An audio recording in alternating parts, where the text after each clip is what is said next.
صحابہ نے حضور سے عرض کیا حضور ہمیں ایسے وسوسے آتے ہیں کہ اگر ہم بیان کر دیں تو قتل کر دیے جائیں. کتنا غلیظ خیال باز کا انسان کے دل کی تختی پہ آتا ہے, دماغ کی سکرین پہ ابھرتا ہے. تو فرمایا کہ تم کیا کرتے ہو؟ تو انہوں نے کہا کہ ہم اس کو جھٹکنے کی کوشش کرتے ہیں.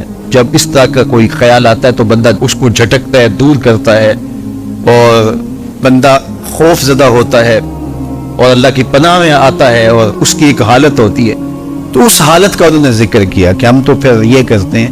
تو فرمایا کہ ذالک صریح الایمان, یہ تمہارے واضح ایمان کی علامت کہ اس وسوسے کے بعد جو تمہاری طبیعت میں بے چینی اور بیزاری پیدا ہوئی, اور اس کو دھکیلنے کے لیے, اس کو خیال سے ہٹانے کے لیے, اس کو تصورات سے دور کرنے کے لیے جو تم نے کوشش کی, یہ تمہارا ایمان تھا جو کھڑا ہوا, اور تم اس سے بچنے کی کوشش کرتے ہو, تو یہ تمہارے ایمان کی علامت ہے.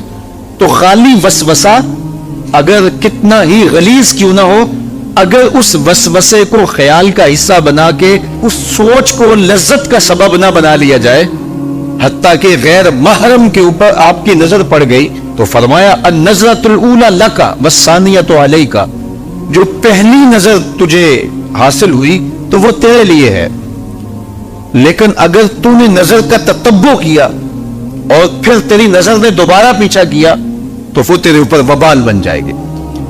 تو خواہش کا, وسوسے کا, اور کسی ایسی چیز کا دل اور دماغ کی سکرین پہ ابھرنا اور خیال پیدا ہو جانا, یہ کوئی بات نہیں ہے. انسانی زندگی کے اندر کتنے ہزار خیالات جو ہے وہ انسان کے دماغ میں جو ہے وہ پیدا ہوتے ہیں, اور پیدا ہو کر کے مٹتے ہیں, پھر نئے پیدا ہوتے ہیں.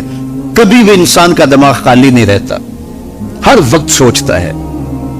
آپ اگر یہ طے کر لیں کہ میں کچھ نہیں سوچنا, تو یہ سوچ رہے ہوں گے کہ میں کچھ نہیں سوچنا. یہ کبھی ہو نہیں سکتا کہ آپ کا دماغ ہو اور اس کے اندر جو ہے وہ کوئی خیال نہ چل رہا ہو. ہزاروں لاکھوں خیالات کا ایک ہجوم گزرتا ہے. تو انسان کا دل, دماغ اس طرح بھاگتا ہے. آپ اچھے لوگوں میں رہیں گے تو خیالات پاکیزہ ہوں گے. دیکھیے, آپ گندگی کے ڈھیر سے گزر رہے ہوں گے تو خیالات اسی طرح کے ہوں گے نا. اور اگر پھولوں کی روش سے گزر رہے ہوں گے, صحن چمن سے گزر رہیں گے تو خیال اس طرح کے ہوں گے.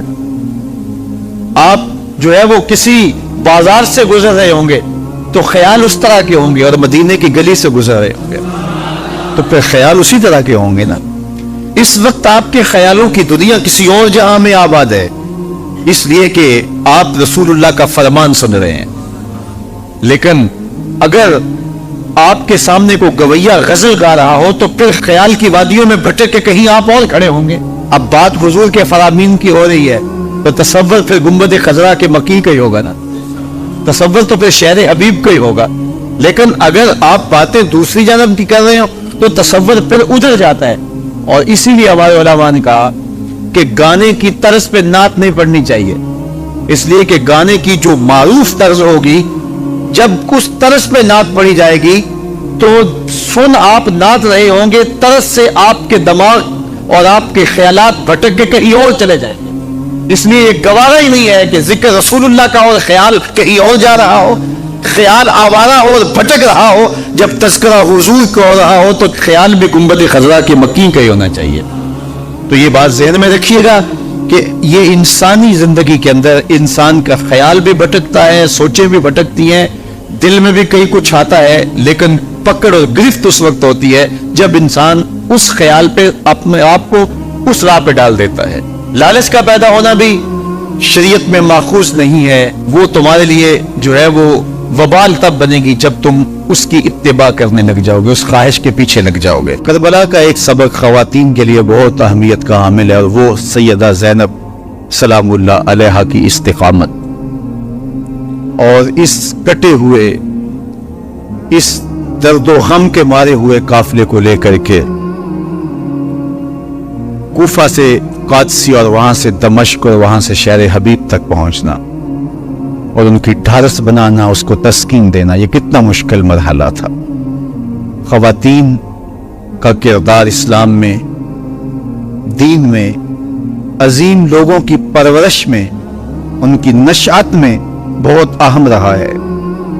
آپ حضرت موسیٰ علیہ السلام کی کہانی پڑھ سکتے ہیں تو پہلے تذکرہ ان کی ماں کا آتا ہے. اس دور کے یزید